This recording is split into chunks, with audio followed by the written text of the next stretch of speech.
Okay.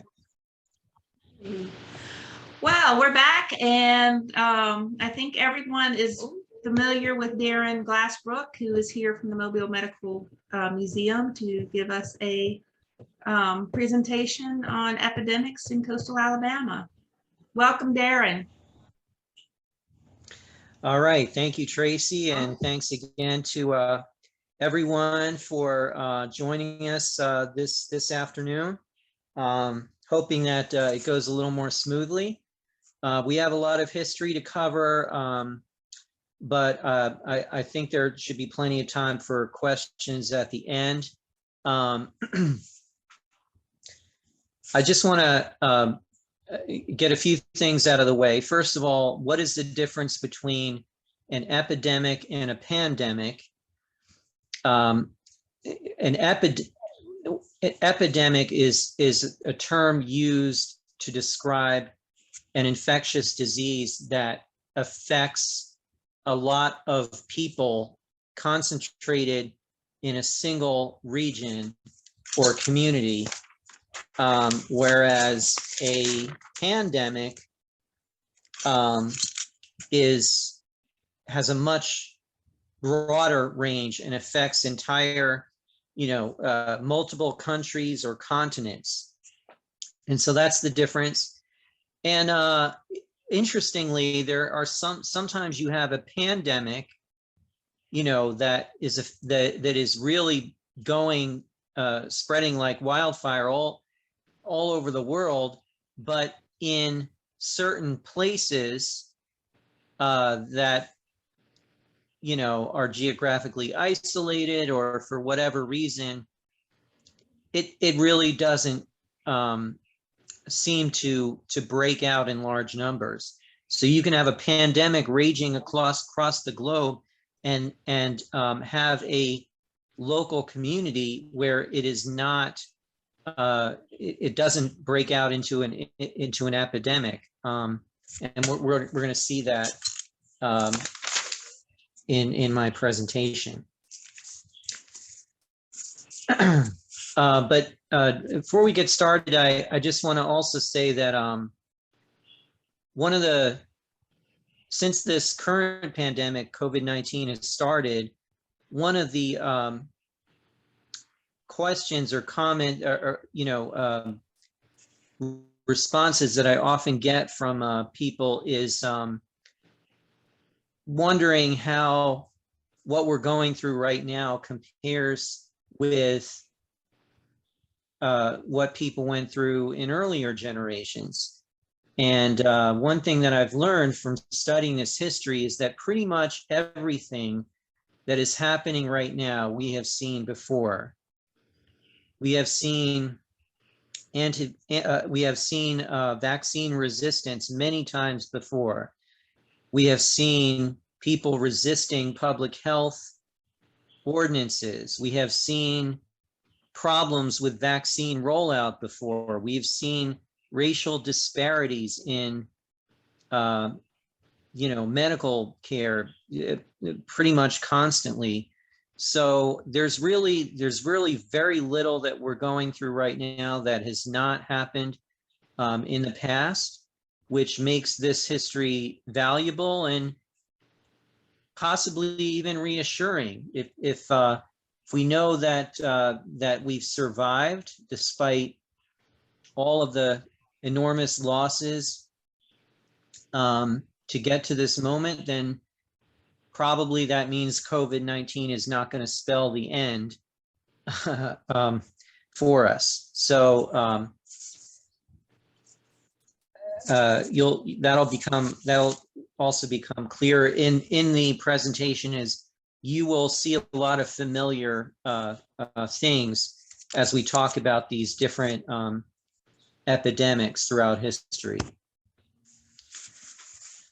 So I wanted to start with the time before Columbus and the first contact that the Native American peoples of the Americas had with Europeans. And one of the guiding questions of medical history and American history has been, what happened to cause such rapid and extreme depopulation of Native American communities once they made contact with European settlers. There's you know, there are different estimates that people put out, but some scholars believe that as high as 95% of the total Native American population basically was decimated within the first 100 years of Columbus's arrival in the Americas. And that's not, it's not a constant decline across communities. So some communities, you know, declined very sharply, but then began to bounce back. Their population began to grow again, and others never did bounce back. But overall, it was pretty devastating. And one answer to that question was posed by a scholar named Alfred Crosby in 1976, and he came up with this term, virgin soil epidemics. And the thesis, his basic thesis is that Native Americans lacked an innate or adaptive immunity, which left them defenseless against a lot of newly introduced diseases from Europe. So smallpox, measles, malaria, yellow fever, and influenza were some of the big ones. Other scholars kind of, you know, under the influence of Crosby, kind of built on this theory. And then in 1997, Jared Diamond's book, very popular, best-selling book, Guns, Germs, and Steel. I'm sure some of you have probably read it. You know, popularized very similar ideas to Crosby. So there's this notion that Native Americans, the main reason why their populations declined is biological. Whether it was because of their blood type or their greater, you know, ethnic susceptibility, and certain ethnic groups do have a, you know, as geneticists have been researching, they do have a higher risk for certain diseases. So that is that's basically Crosby's thesis. Now, there have been critics of the virgin soil epidemics narrative ever since then, and you know, a lot of the critics call this immunological determinism. All right. There we go. So so more recently, an alternative explanation for this depopulation has been put forward over the past 20 years or so. Scholars like David Jones, Paul Kelton, Catherine Cameron, and Alan Swedland, and others. Basically, I think Jones sums it up in a nutshell. One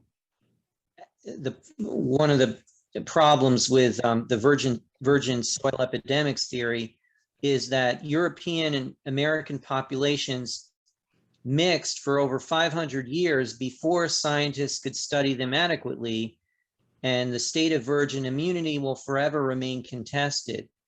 In other words, we don't now have, and we probably never will have, enough data to conclude authoritatively that some kind of immune or acquired immunity to disease is the principal reason why Native Americans were vulnerable to these diseases, were particularly vulnerable, more so than Europeans. Instead, you know, and obviously there's differences between scholars, but basically what this group of scholars propose is that there are all these other social, political, and environmental factors that made Native American peoples particularly vulnerable to these diseases, malnutrition. It wasn't a pristine paradise where Native Americans simply were completely healthy and had everything they needed. No, the evidence that we have, some of it from human remains, shows that they did have diseases before the Europeans came, such as tuberculosis and nutrition-related diseases, and so that could have contributed to their vulnerability. Disease synergy, meaning that they were confronted all at once with multiple very dangerous epidemics, and it overwhelmed their, you know, whatever natural immunity they had. Climate change and natural disasters. So, you know, some of these communities were just like we're going through now. They had to deal with floods. They had to deal with changes in climate that made them more vulnerable, and the stress of constant warfare, genocide, and slavery, as we know very well today. Stress, psychological and emotional stress, can lead to greater risk for all kinds of illnesses. So those are some of the factors that may have contributed to their greater susceptibility. Okay, moving on, I want to talk about yellow fever, one of these diseases that was introduced to the Americas by Europeans. First of all, what is yellow fever? It's very rare in the United States and many, you know, much of the developed world. However, there are still 80,000 cases annually, particularly in Africa and Latin America. It's a disease caused by the flavivirus, which is carried by certain kinds of mosquitoes, including Aedes aegypti, which is a native mosquito from Africa.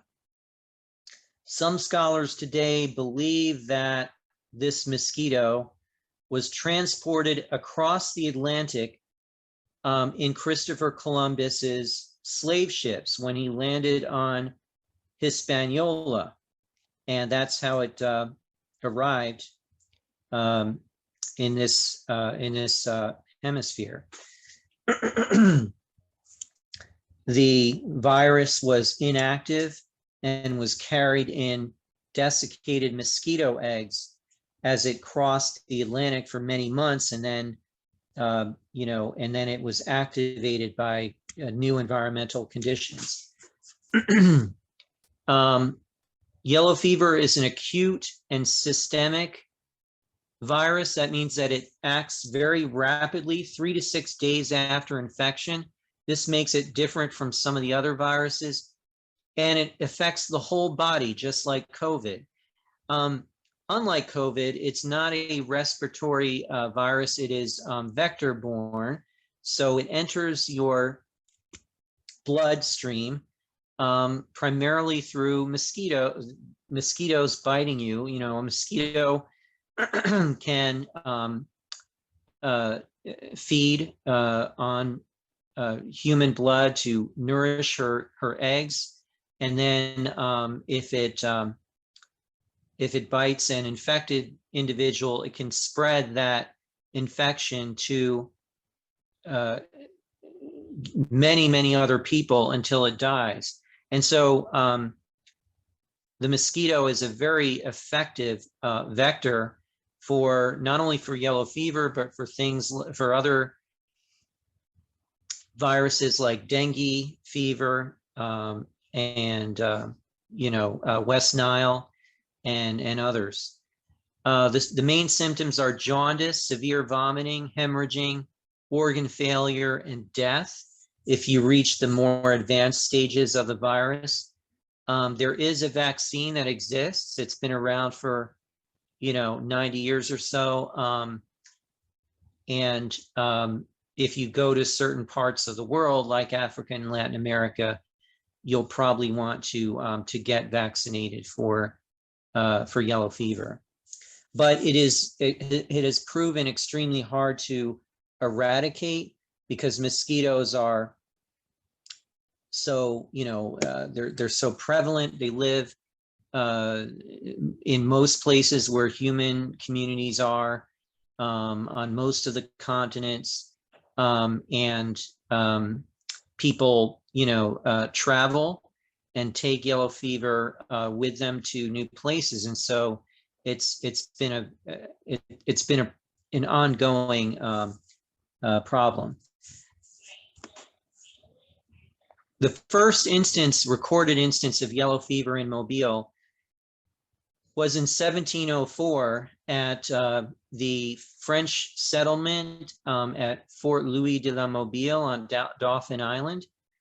And what happened was a French ship called the Pelican, a cargo ship, came from Havana, Cuba, and was infected. If you were in those days, if your ship was ships often brought over, as we mentioned with Columbus, diseases such as malaria and yellow fever. This is what happened to the French settlers, and 40 out of 225 of the settlers there died, including the gentleman on the left, Henri de Tonty, nicknamed the Iron Hand. So many of you from native Mobilians will recognize him. He was a French explorer and fur trader, and had very close ties with the natives that were here. So he died from that epidemic. And then there were many epidemics every few years since then for the next 200 years.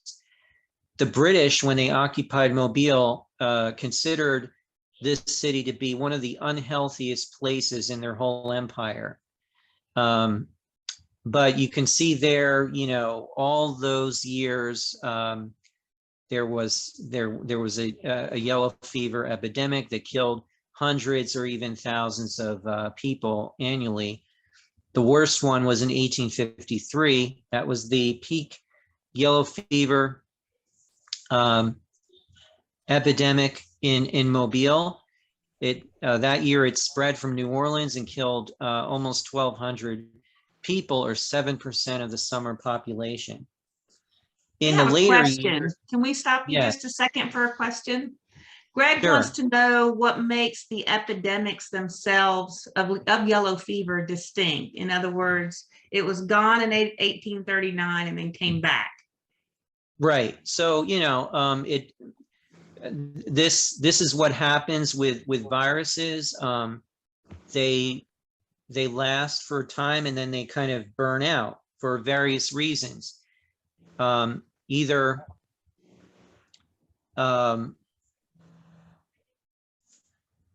it kills a certain number of people who were vulnerable to the disease. Others are, they get it and they survive. And so this is one of those viruses that if you do survive an infection, you will develop lifelong immunity to it. But viruses do burn out, and some of them kind of go in waves. So a new strain of the virus will appear and then break out again. It can also be affected by the change of seasons, as we mentioned before. So yellow fever happens to spread most rapidly during the summertime, and then it kind of dies out again. So it depends on a lot of factors: the mosquito population, the level of humidity. Mosquitoes like humidity. They like laying. They need to lay their eggs in stagnant bodies of water. The movement of people. It just depends on a lot of factors. Does that help? Yes. Okay. So the yellow fever epidemics in the later 19th century were somewhat milder than the earlier ones because of some of the factors that I just mentioned. There's not really much you can do about controlling the intensity of a particular outbreak. But in addition to the different weather patterns and the different, there was a greater sanitation system in Mobile in place and many other southern cities by the late 19th century. So there were improvements in mitigation efforts. Mosquito netting was used. More people were kind of buying into the mosquito vector theory, but I'm kind of jumping ahead here. Let me talk more about that last point. So at first, there was no medical consensus on the origin or method of transmission. One theory is that it spread through miasma, which is like bad air, poison air that spreads from garbage, rotting organic matter. So they put a lot of effort into sweeping the streets and burning antiseptic, substances like citronelle in lamps, street lamps.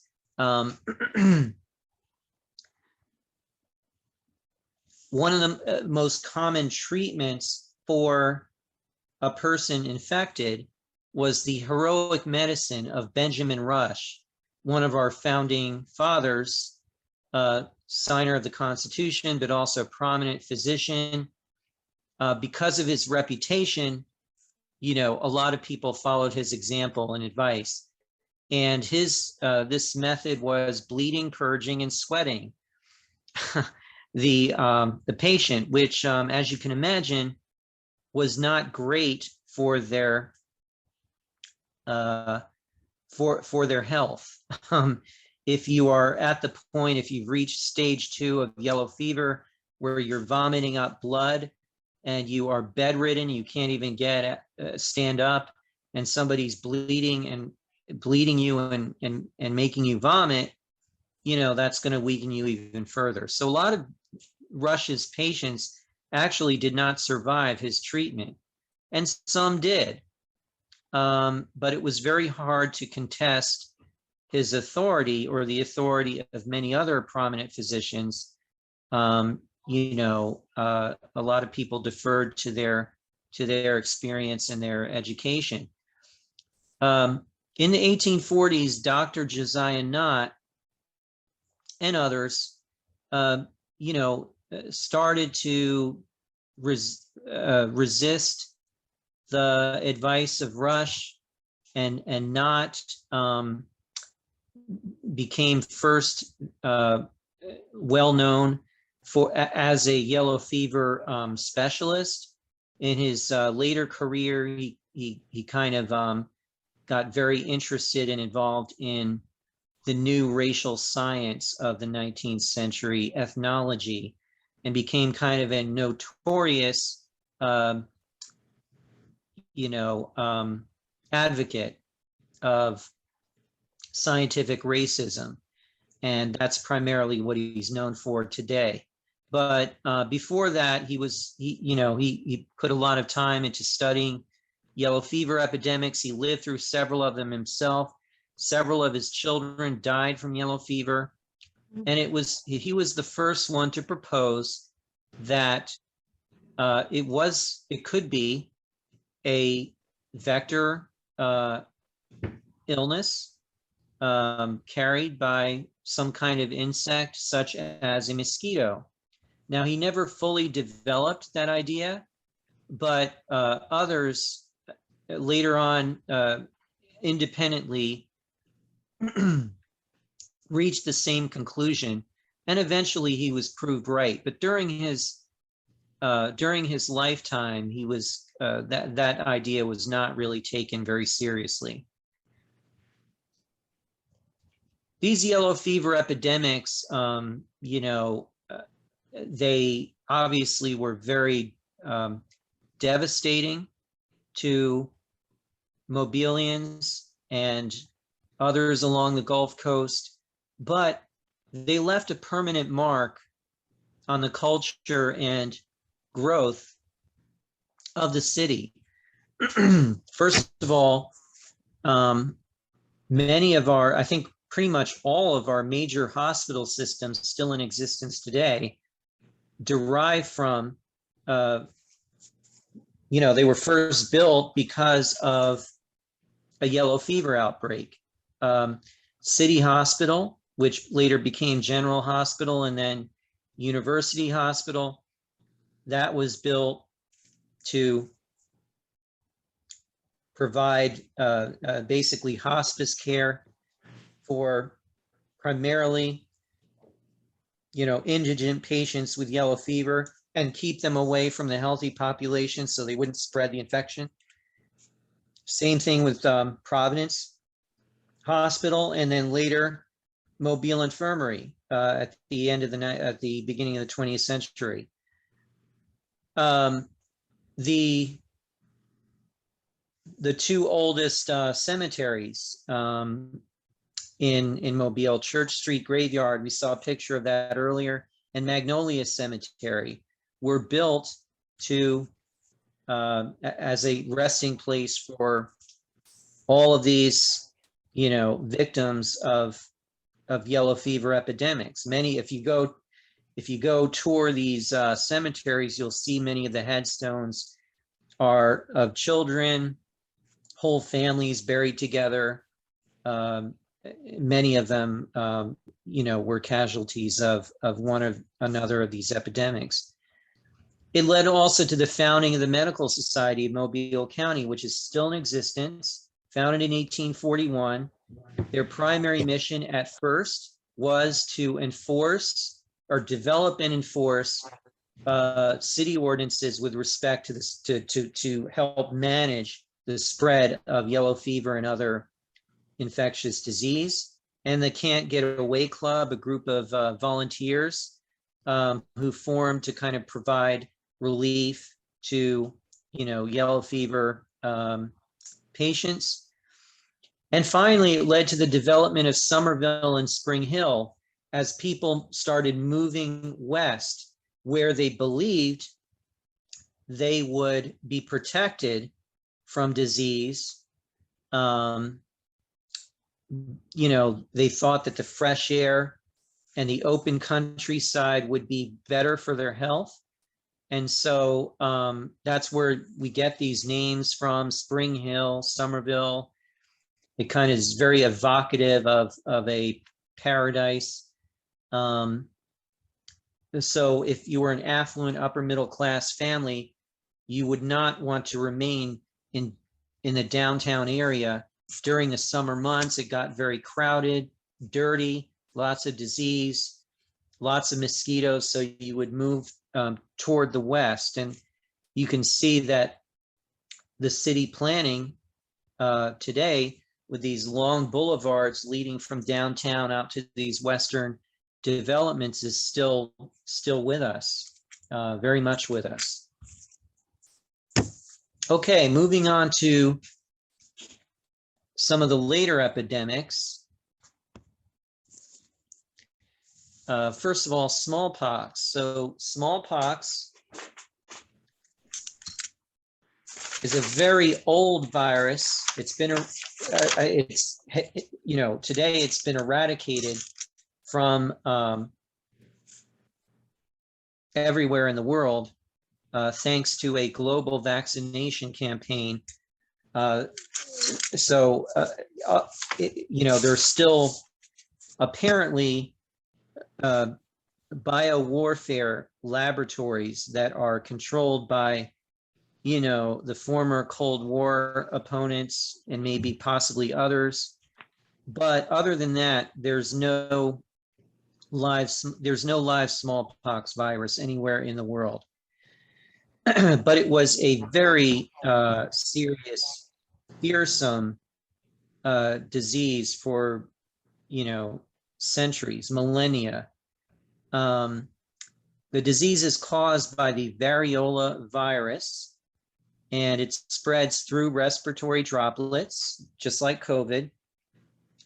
The first symptom you get is you basically get these sores on your tongue and in your mouth.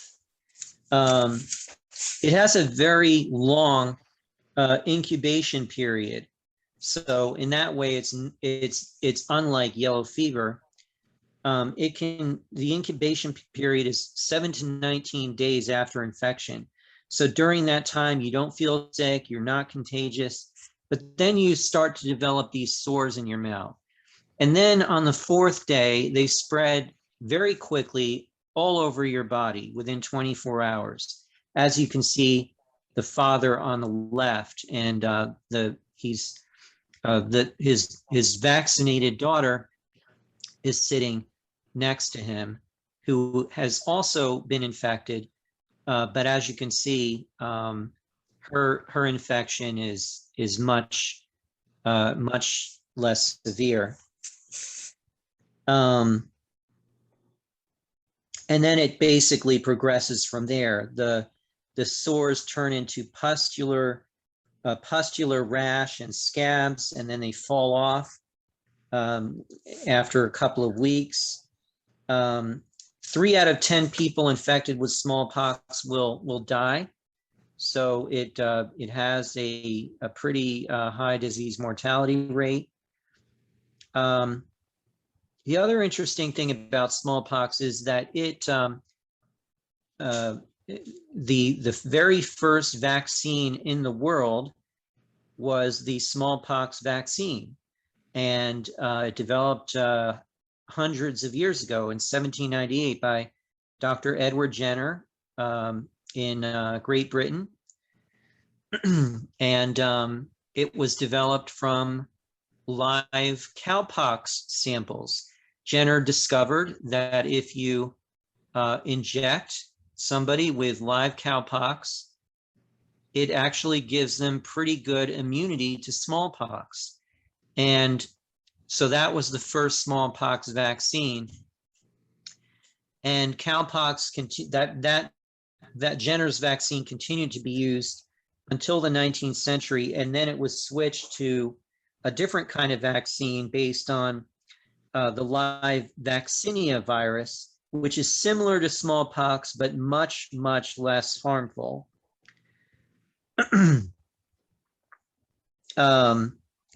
Smallpox vaccination stopped in the United States in 1972 after it was eradicated. And it never really, it hardly ever broke out into epidemic proportions in Mobile. I don't have an explanation for why that is, but there were 2 years where it was a particular problem. 1865, where there were 100 deaths and around 500 cases altogether, and in 1874,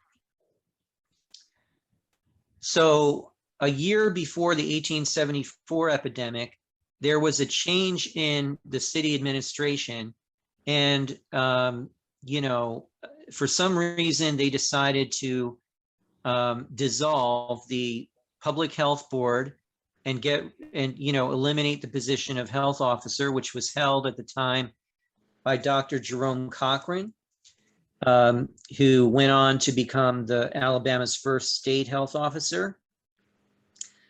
Cochran did not like that, but it was Cochran's, feeling that the lack of a health board, and this makes sense, is partly what led to the devastating consequences of the 1874 epidemic. 262 deaths, 990 cases, a 26% mortality rate, a 2.77% infection rate, much worse than any contemporary yellow fever epidemic that they were dealing with at the time. It was actually the leading cause of death that year in 1874.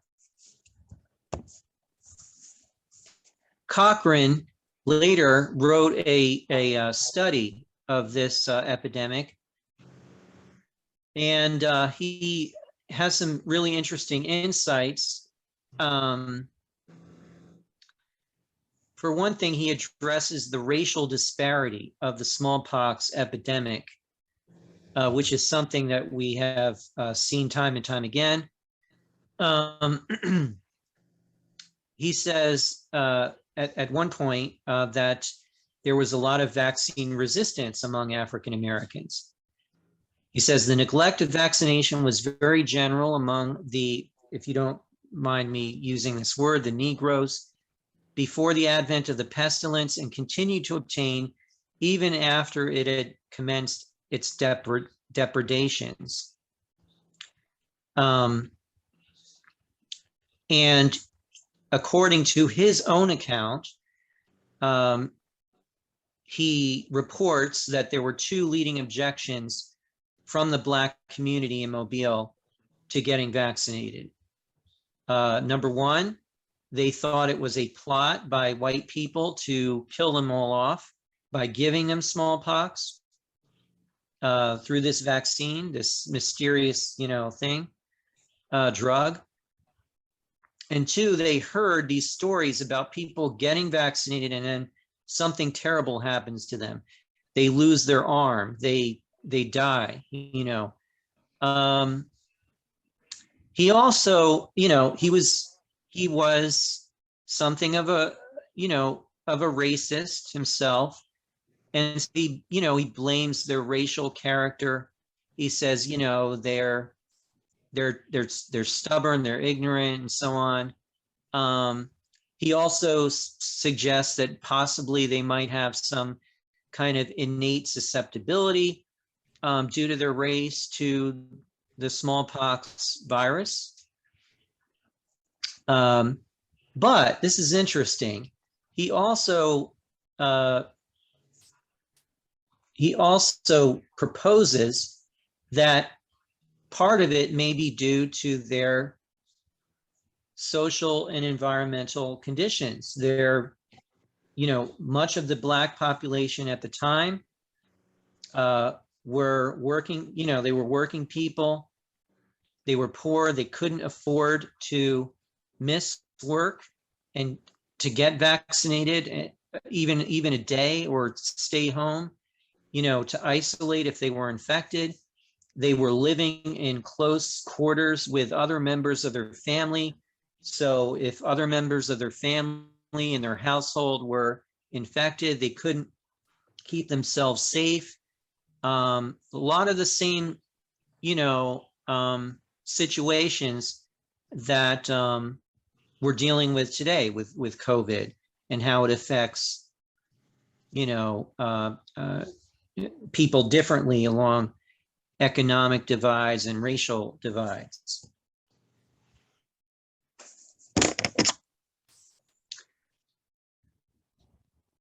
So in contrast to smallpox, tuberculosis was with us for a long time. It was a very severe problem in Mobile for decades and across the country. In the early 20th century, tuberculosis was one of the top 3 causes of death.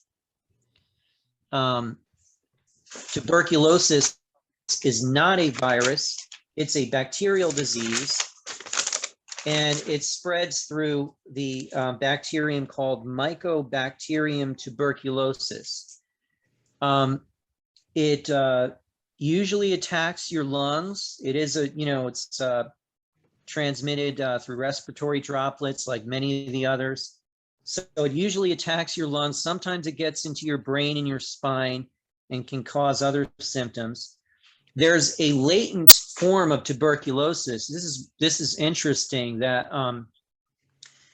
the tuberculosis bacterium can live inside your body for years in a latent form without you getting sick, and you're not contagious. And then something happens. Let's say you experience some stress, or you get some other kind of co-infection, and then the tuberculosis is triggered into a disease form. But if it does manifest as a disease, the main symptoms in your lung, in a lung disease, are a cough, a chest pain.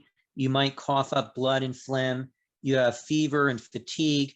Tuberculosis, by the way, has gone by other names. If you read a lot of old literature, it can be called consumption, TB for short. Since the 1950s, the main form of treatment in the United States and other places has been through antibiotics. And so there is you take several antibiotics for 6 to 9 months until it kind of clears your illness, and then you may have lasting symptoms after that. As I said, in Mobile, and across Alabama, it was a real serious public health issue. In 1913, more than 2/3 of the deaths of all children in Alabama were due to TB. It killed 3,000 people annually in Alabama before the 1950s. There was a 90% mortality rate among the infected. Spreads very quickly because of the respiratory transmission. And like many of these other diseases, there was a racial disparity. African Americans were 2 to 3 times more likely to be infected than whites.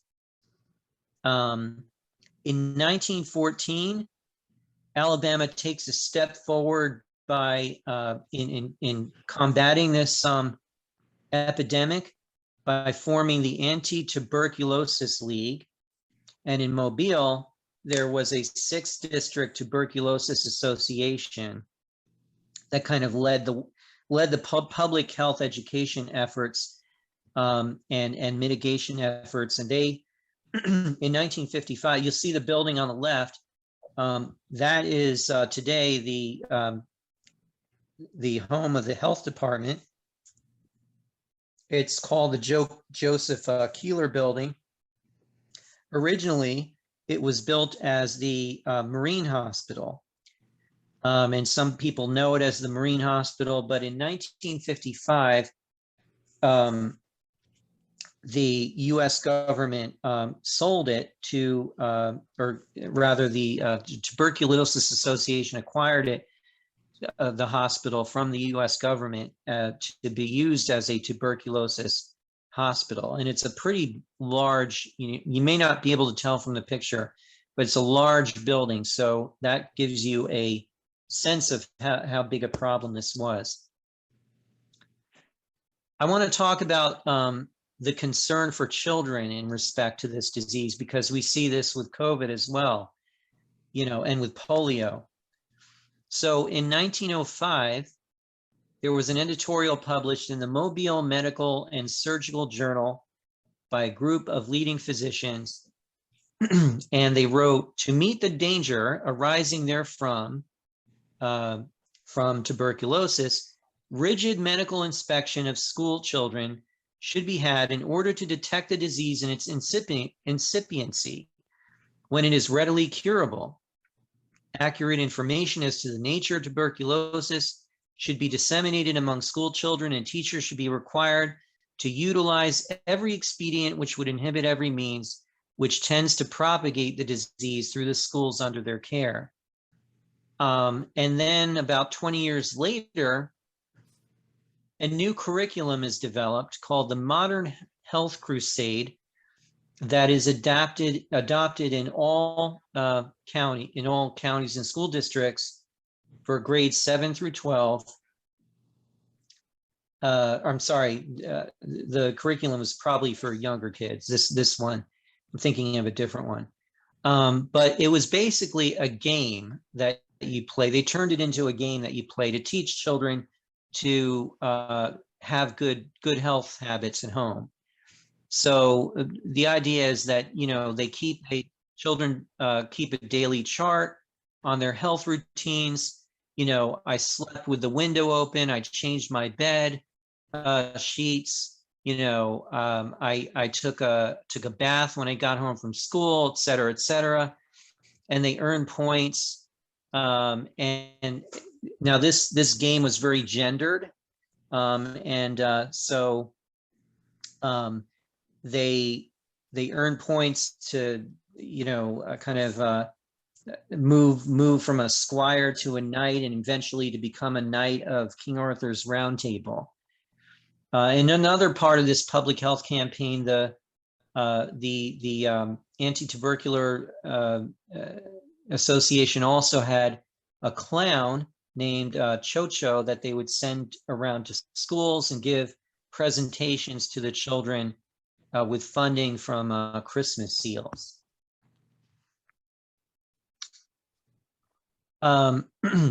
So there's been a lot of interest in the 1918 influenza, and globally, this was an enormously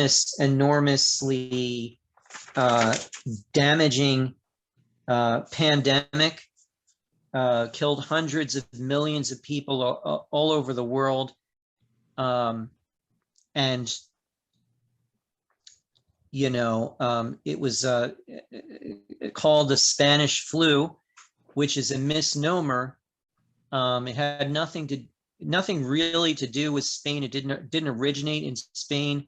The reason why it's called Spanish flu is because we had soldiers fighting in Europe during World War I. At the time, Spain was a neutral country, so many of the soldiers, you know, kind of were stationed there, and that's where they picked it up. Now, locally, and again, I'm not quite sure why. Actually, I do have a theory why it didn't become a bigger outbreak in Mobile. It came to Alabama relatively late. So the first cases were reported in September 28th in Madison and Conecuh counties. And so by the time October 5th, there were 1,100 cases in Huntsville. Huntsville, got hit pretty hard. They had a severe, shortage in medical personnel. But by the time it got to Mobile, it was kind of already kind of burning out, this particular wave of influenza. So the worst day of the influenza epidemic of 1918 in Mobile was October 4th. And there were around 100 cases altogether.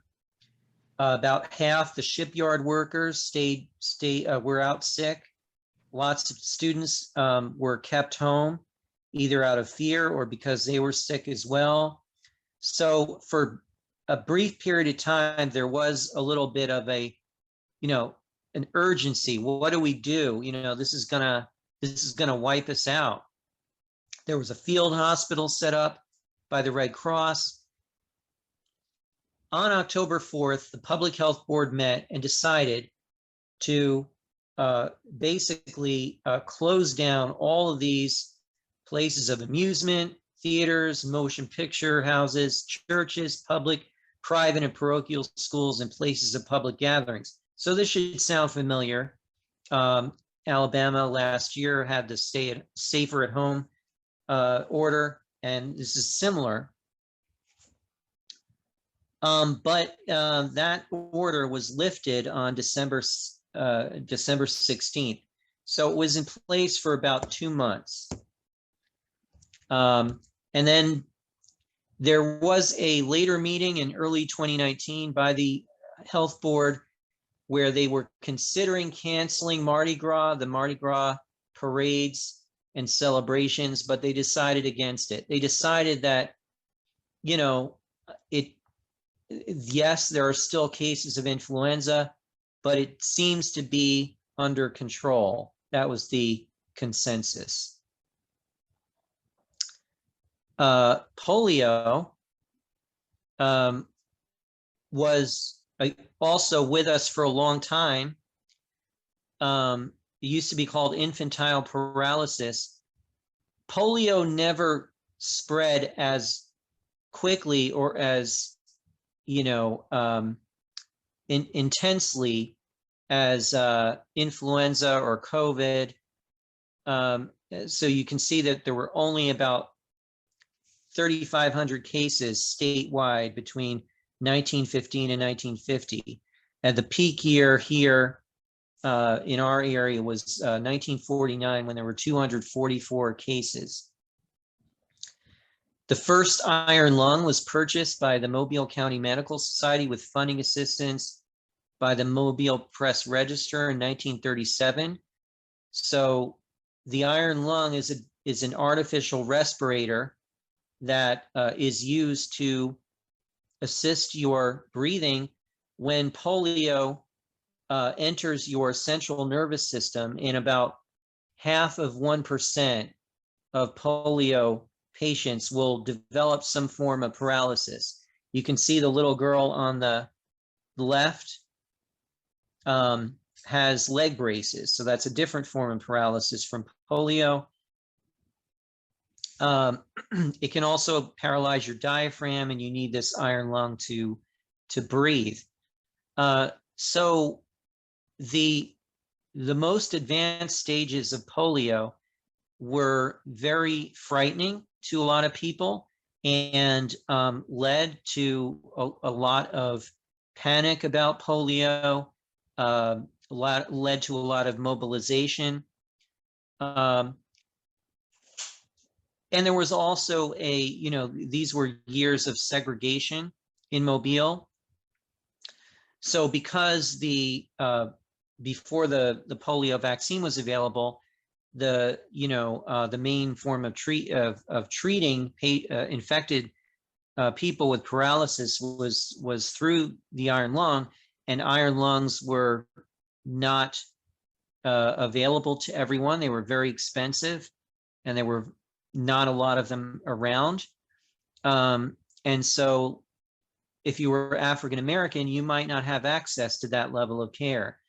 So in 1940, Tuskegee Institute, with the grant assistance of the National Foundation for Infantile Paralysis, built a 3-story brick building, a state-of-the-art clinic, as part of the John A. Andrew Memorial Hospital, where they trained African American health personnel on polio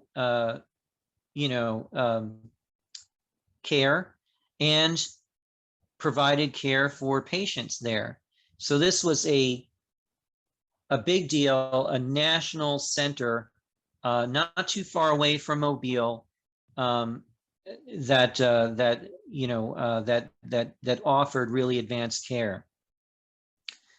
I want to talk just to, touch briefly on the vaccines for polio, because this is something that we have seen with COVID as well. Jonas Salk developed the first polio vaccine.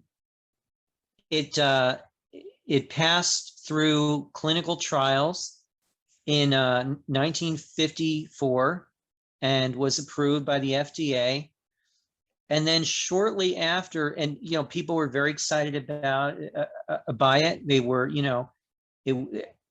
everything was looking good in terms of people lining up for vaccination to protect their children. Polio was a disease that affected mainly young children.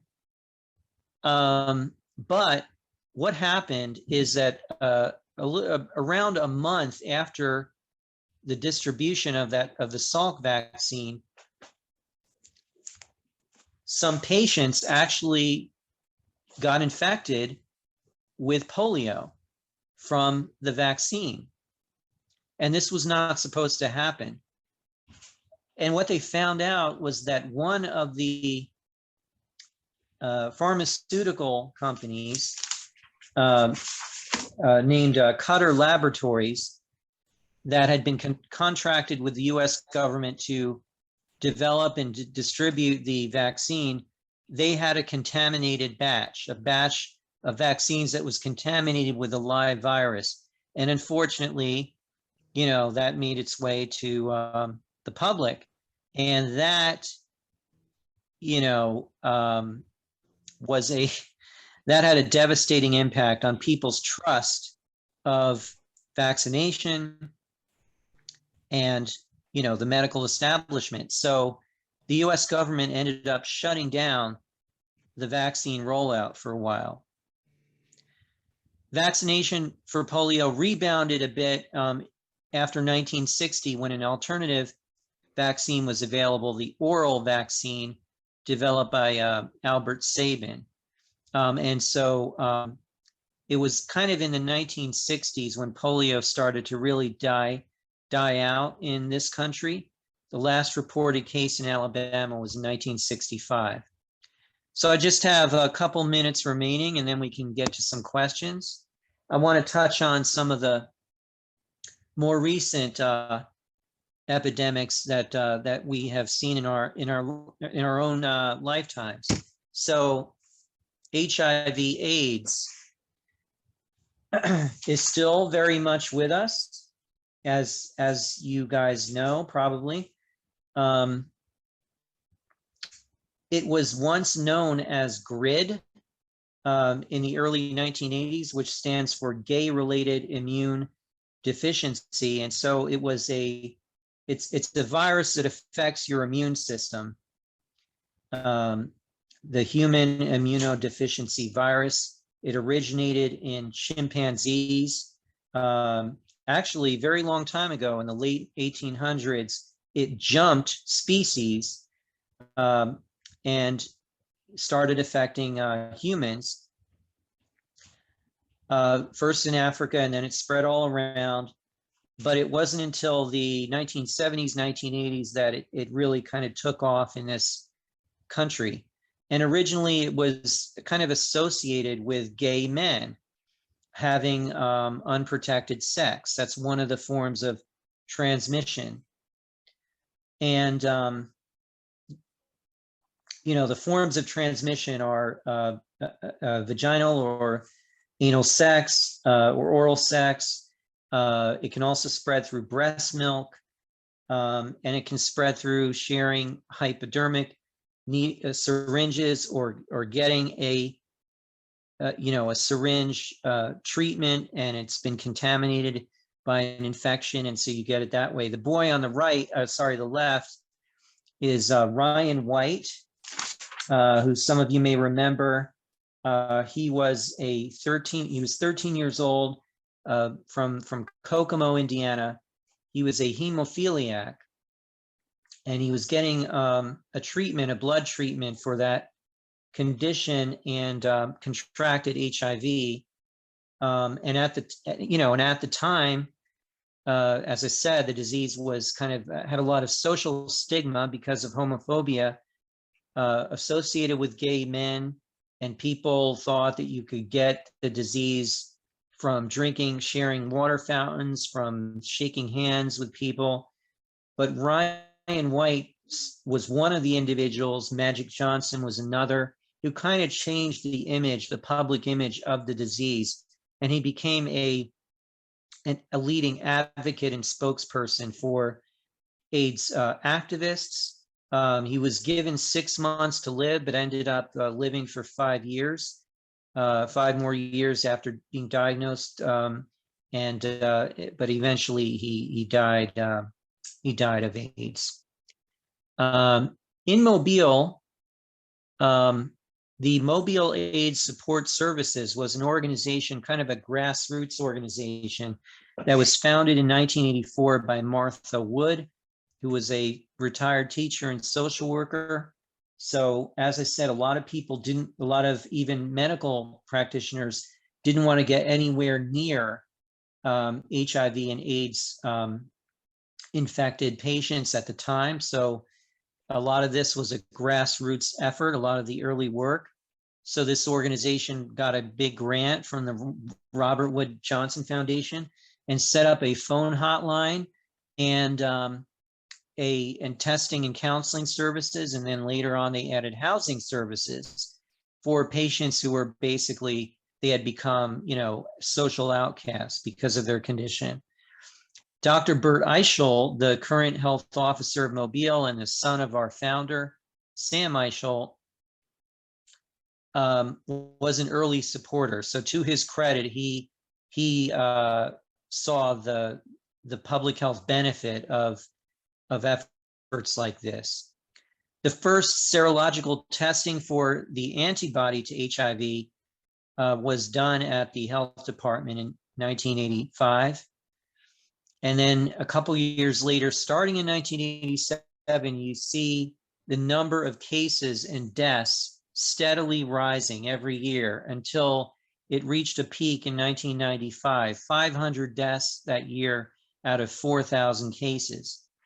Now, why did HIV become, why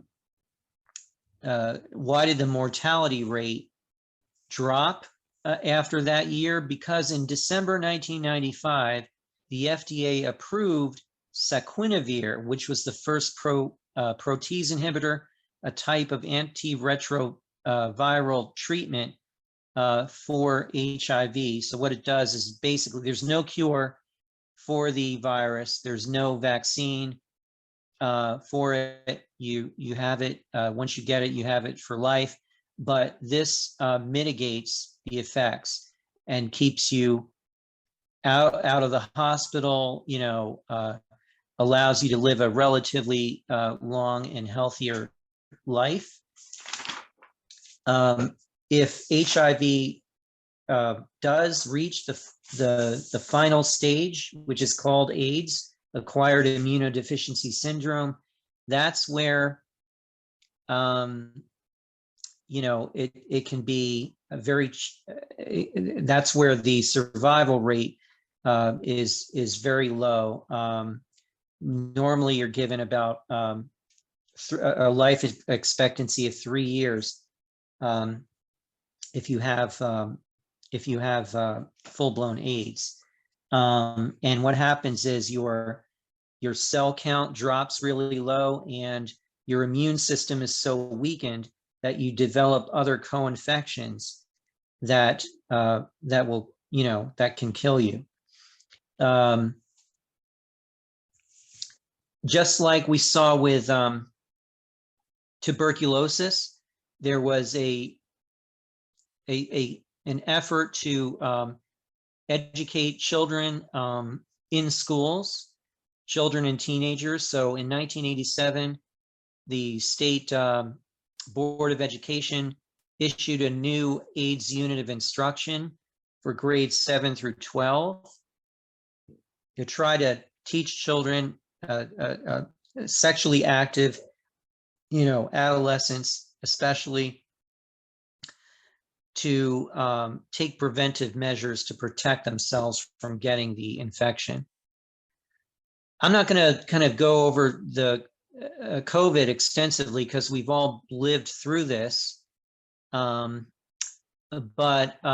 here are some of the numbers that will put things in perspective. I think in time, COVID-19 will definitely be remembered as one of the major pandemics in all of history. I mean, that bottom bullet point there, 44 million, almost 45 million cases to date, 720,000 deaths. It's hard to think of another epidemic that has reached so many people and affected so many lives in just just a couple of years. One thing I do want to mention about COVID is these new vaccines that are available, because the technology is new. These are not traditional vaccines. They're not based on the live COVID virus or any other live virus. They're not based on a desiccated COVID virus. Pfizer and Moderna are both mRNA vaccines.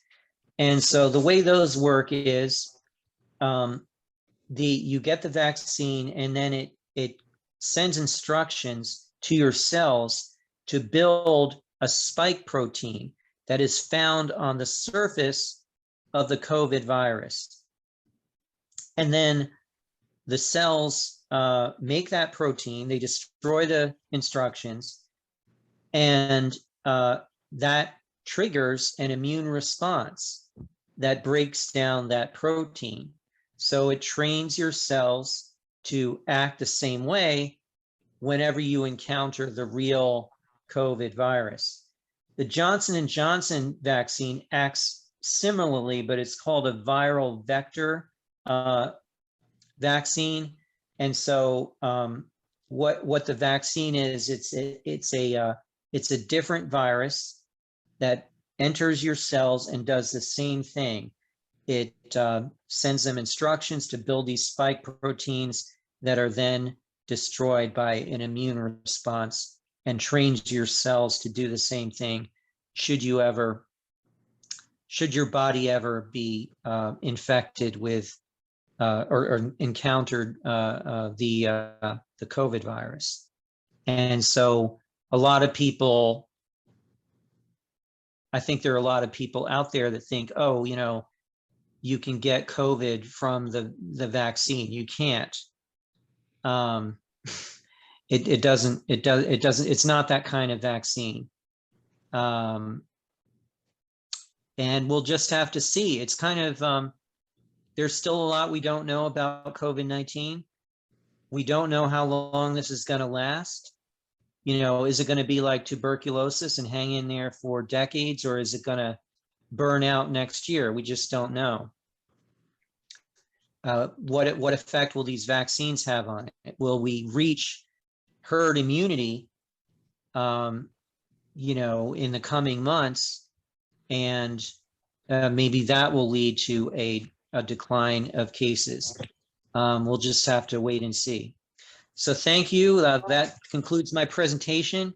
I know I ran kind of late, but I'm happy to answer any questions. It looks like Brian's got his hand up, and so does Marisa.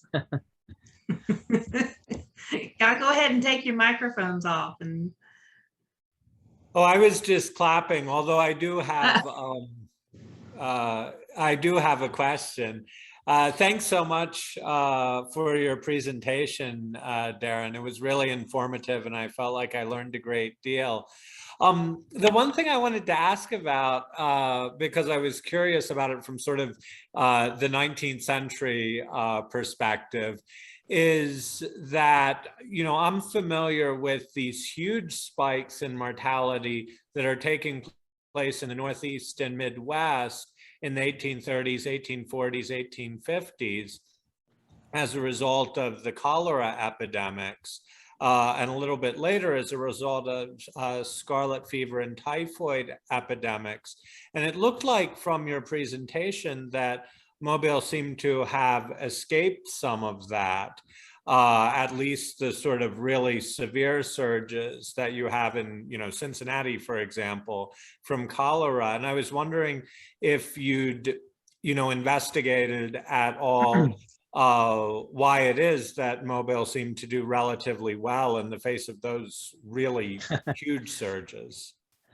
Yeah. The short answer is I'm aware of that. I did look into it.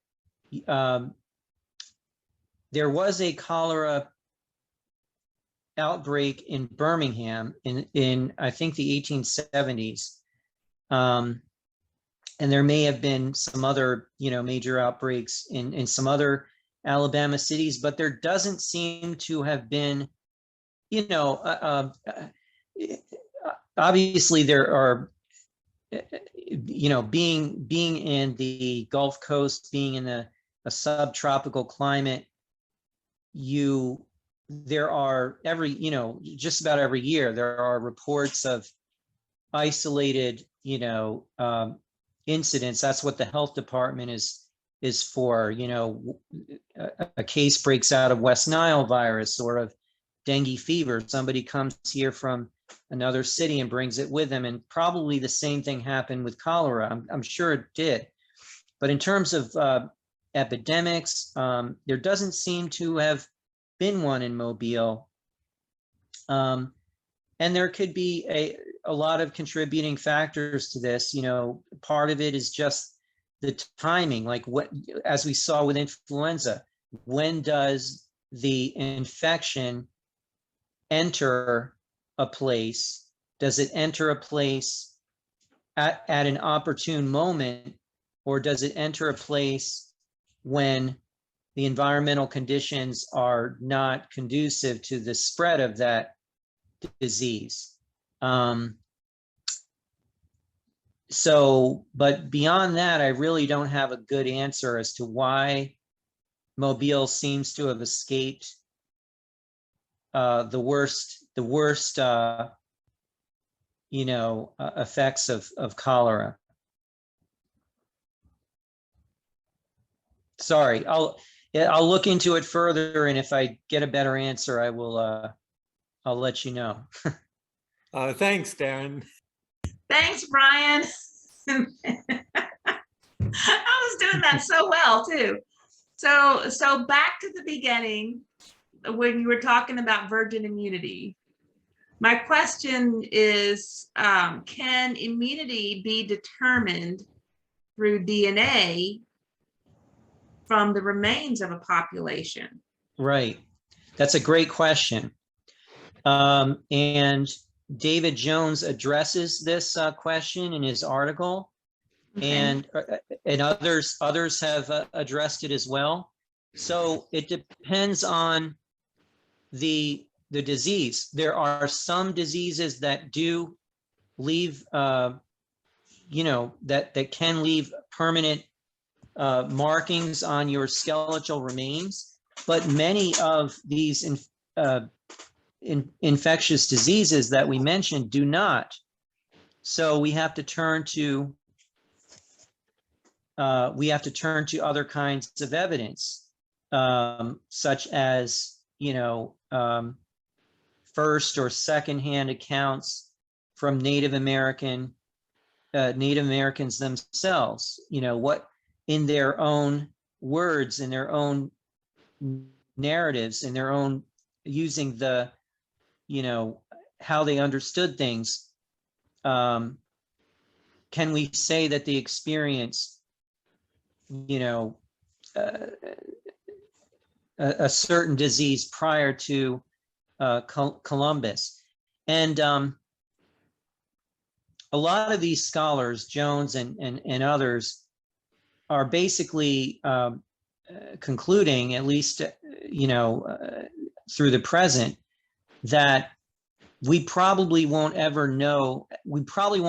ever have the full picture of what the public health of these communities was like. There are a list of diseases that where we have evidence that they experience. I mentioned tuberculosis before.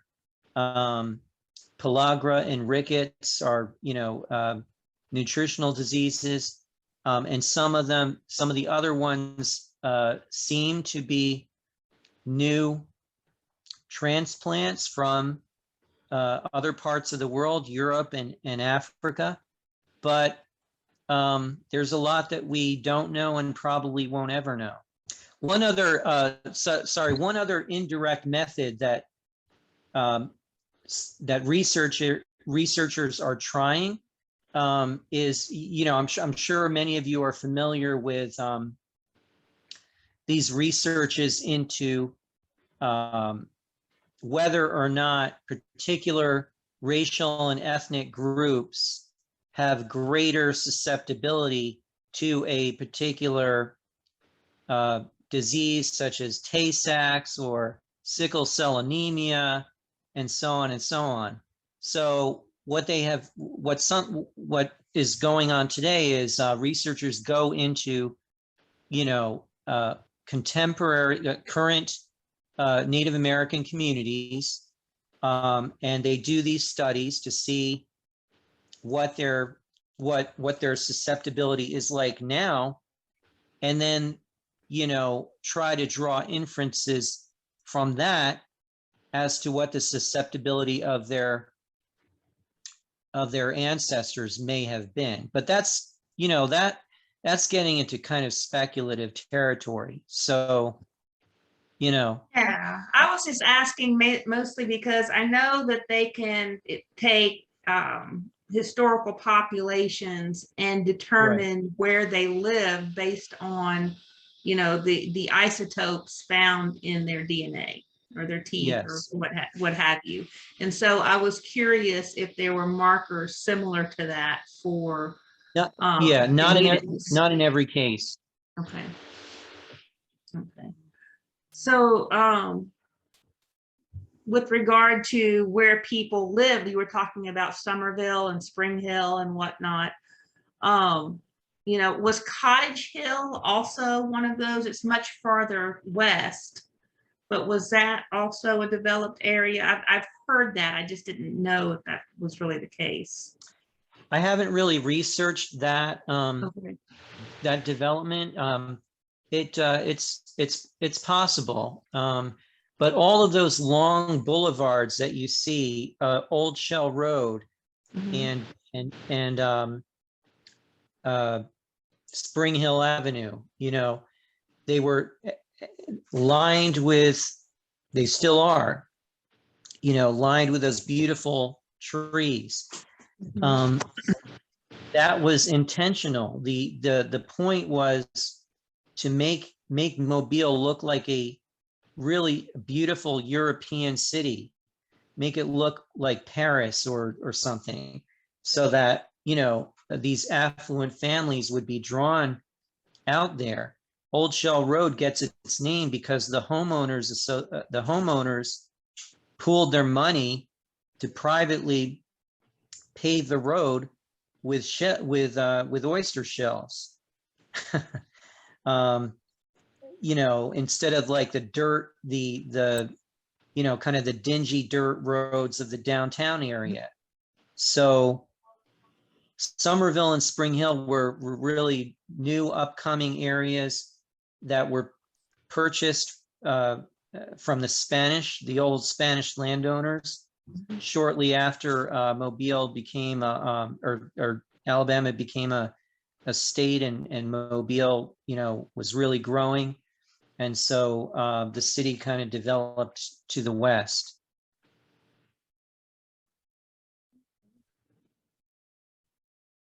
But again, I'll look more into Cottage Hill and let you know if I find out anything interesting. Okay. Yeah, I was just curious. I had heard that, through the grapevine that was a thing, but I wasn't really sure. It makes a nice story. So, Yeah. we went, we went to the Cottage Hill to weather our summer or something, Right. But what about the smallpox slide that you had said that the last case was in 1965?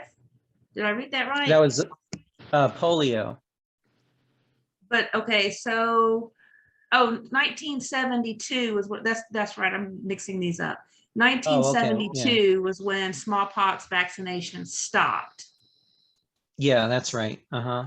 In this Did country. In did this Mobile in this stop earlier than that? Possibly. I don't know. I don't have a direct answer to that. Of course, smallpox, the global smallpox vaccination campaign lasted until the early 90s. I think it began in the late 60s, and it was considered at the time, it was considered kind of a crazy thing to do, kind of a pipe dream. Like nothing like this had ever been attempted before. And so the eradication of smallpox in, I think, 1991 or so was a great human achievement, and later inspired a similar campaign for polio that looks like it's nearing its conclusion. It looks like in the coming years, we will also be able to declare polio fully eradicated. Sorry, that was kind of a No, I mean, tangent. no, because that was I kind of had a polio question to follow up with that, so I'm glad you went around the block with it. I was just curious because I was born in '67 and I did not get a polio vaccine, and I've been, I was born here, so that's why I was kind Yeah. of curious if Mobile just stopped giving that out early for some reason, because suddenly we didn't have any smallpox cases or whatever. Right. It's just a novelty question, I guess. But Right. with polio,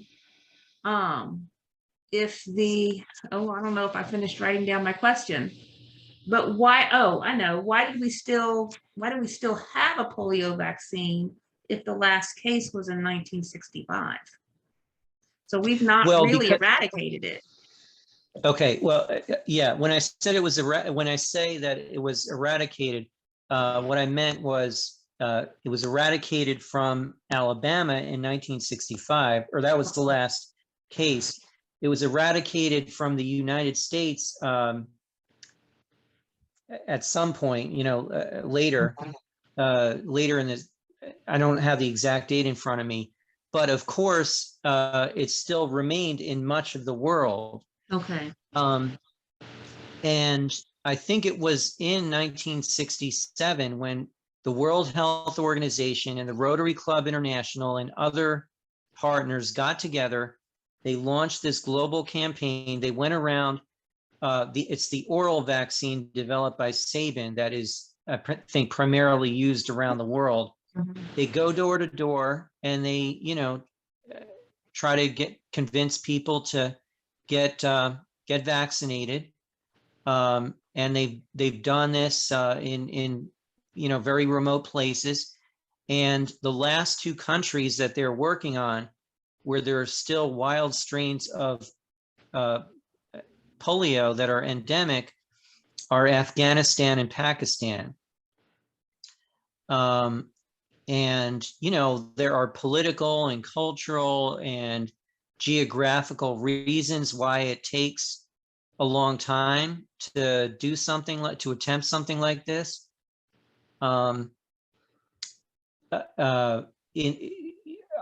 There was a story at the beginning of the COVID pandemic in like the spring of 2020 that that this partnership that on the polio campaign had to suspend their vaccination efforts in those places because of the risk of COVID. Fortunately, a couple months later, they started it up again. And I have not, the last thing I heard is that they were able to successfully eradicate one of the wild strains that was left. And basically what we're talking about, there's no like polio epidemics that are blowing up. Mhm. There's just, there's just a couple of cases here and there that pop up every now and then. And so I don't know what the criteria are for reaching the point when you can officially declare a disease to be eradicated, but that's what we are working toward. There's probably a period of time where there has to be 0 cases reported, year after year. Okay. Okay. Well, that was an amazing presentation. And I'm so glad that we got it done. Yes, So, me too. I want to say thank you very, very much. So, yes.